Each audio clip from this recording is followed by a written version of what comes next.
Hi everyone, welcome to Little Wicket Railway. I'm Rob, and in this video we're 3D printing using the HeyGears Reflex RS.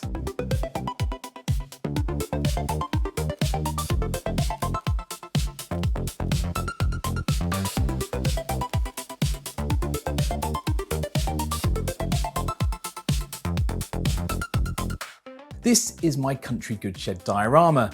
It's a work in progress, but almost everything you see on it, the buildings, the wagons, the animals, the cargo, the vehicle, the fencing, it was all printed on the Reflex RS. And I'll give you a closer look at the diorama along with some other models that I've printed throughout this video. Plus, I'll share the links to the files, which are mostly available for free. I think being able to produce highly detailed models like these in the comfort of my own home is just incredible. And I think it's fair to say that the impact 3D printing has had on railway modelling over the last few years has been pretty staggering. We can now make replacement parts, unique figures, rolling stock, pretty much anything you can think of. Resin 3D printing in particular allows for a level of detail and quality that rivals what's available from the big manufacturers. The technology is becoming more capable, it's more affordable, and it's easier to use. Years ago, I dabbled in resin 3D printing, but I found it incredibly frustrating. When it worked, it was great, but getting it to work involved a lot of trial and error, lots of failed prints, and plenty of wasted resin. So when HeyGears asked me to try the Reflex RS, I was initially hesitant. But what convinced me to give it a go is that this printer is designed to be completely beginner friendly, and it's packed full of features that eliminate all the issues that made resin printing so frustrating for me. And yes, this is a sponsored video, however, you will be getting my honest opinion, and I'll be showing you the results on screen so you can judge for yourself. And having had this for a few months now, I do genuinely think it's an excellent bit of kit. But it's fair to say that we got off to a rocky start, and if you stick around to the end of the video, I'll explain what happened and why this video nearly didn't get made.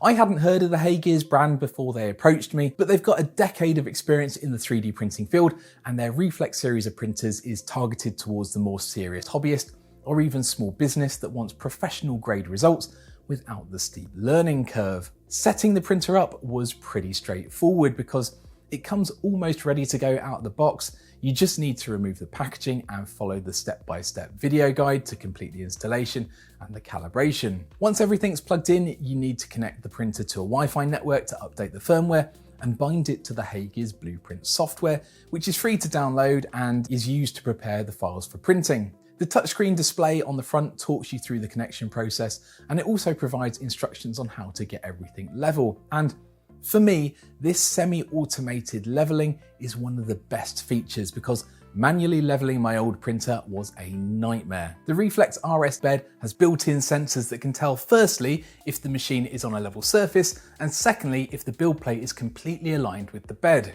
The machine might ask you to make a couple of minor adjustments to the build plate initially, but after that it will auto level to ensure the build plate is perfectly level, and this is essential for good quality prints. The sensors also allow for real-time monitoring of the printing process. If the machine detects any abnormal forces or debris in the vat, which mean the print might have failed, it'll send a notification to the Blueprint Go mobile app, which you can use to monitor the status of all your machines and the process of the jobs they're performing. And I say machines, plural, because as well as the printer, HeyGears has sent me the washing station and the curing machine. Again, these connect to the Wi-Fi and jobs are sent to them using the Blueprint software. Everything is really well integrated, and HeyGears sell the three machines individually or as a combo as well. The way that everything interacts is designed to make the end-to-end process from designing, printing, washing and curing as easy and streamlined as possible. And that's great for beginners like me and for casual hobbyists because everything is hassle-free. The Blueprint software even has a one-click slice button that will orientate your model, check it for defects, make repairs if required, automatically add supports, arrange it on the build plate and send it directly to the printer, ready to be printed. You can store frequently used models in the parts library and save your files to the cloud so that they're accessible from any location. And the machines store previous jobs so they're easy to repeat. But Just because it's beginner friendly doesn't mean it's only for beginners. The Reflex RS would make an excellent professional or commercial production printer. It's got the performance and precision required, plus all the features that make it beginner friendly also mean more efficient and reliable printing, which is essential if you're relying on it as part of your business.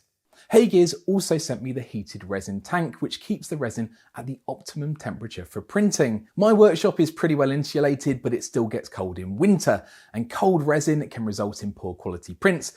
But the heated tank means that everything stays at the perfect temperature. And the machine is constantly checking the environment, and you can monitor the status of the machine and the temperatures in the app. Removing and replacing the build plate is easy because it's held in place using a lever, which I think is a far better design than the screw clamps I've seen on other machines. But I do have a couple of minor gripes with the build plate in general. Firstly, the top is flat, so any excess resin sits on it rather than draining away under gravity, which is what it would do if it was slightly angled. And secondly, after printing, I like to hold the build plate at an angle over the vat to allow the excess resin to drain off.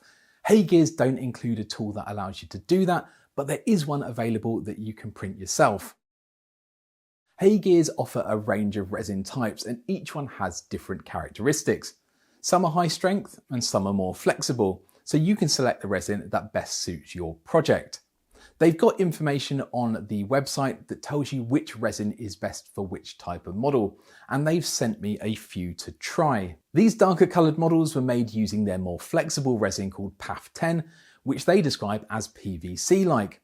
And as you can see, they've got a bit of squidge to them. They will still snap, but if you want something that might need a bit of extra give, then this could be a good option, and the detail is still really well defined.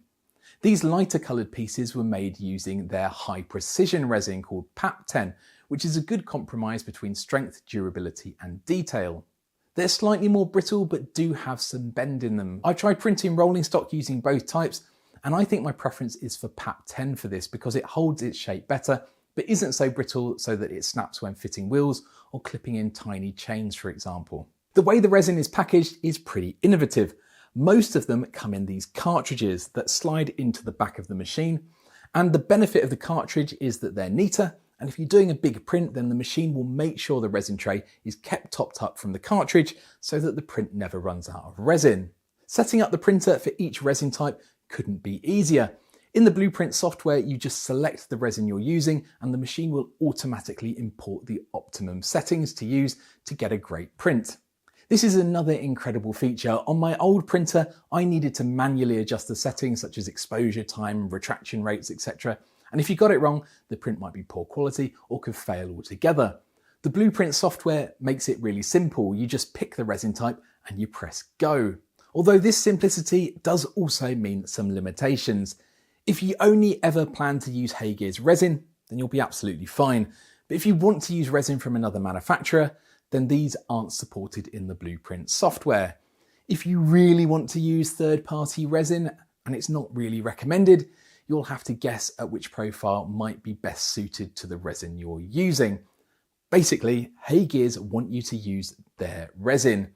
And they do have a very good range of resins. Their standard resin is pretty reasonably priced, but some of their premium resin cartridges can be quite expensive. Although they do seem to often have discount deals and multi-buy offers. Plus, if you're using their resin, that means fewer failed prints, less wasted resin and better quality prints. So maybe overall it's more cost effective.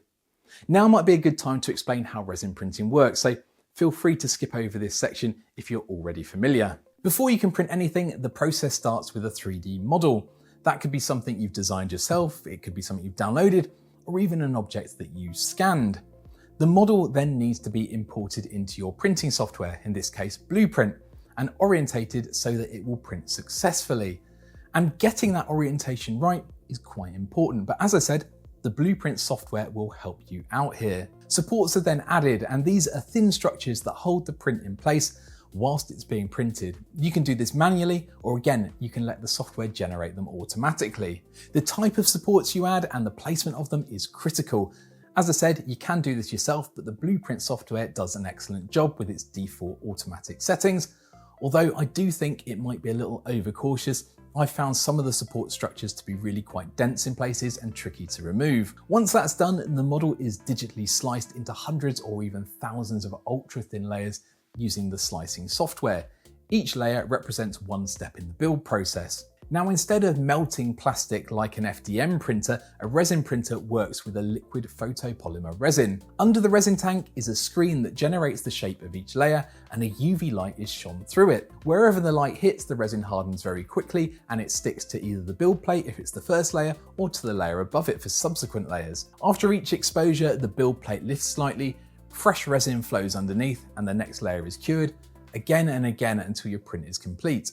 Because each layer is so thin, some incredible detail can be achieved. Check out the spokes on this 00 scale bike, for example. Here's a breakdown crane in 00 scale next to the same print in N scale, and the detail is comparable. On the subject of N scale, here is a fully 3D printed train. The beautifully detailed alumina hoppers are from the Coventry Railworks Kickstarter project, and I'll leave a link in the description if you want to go check that out.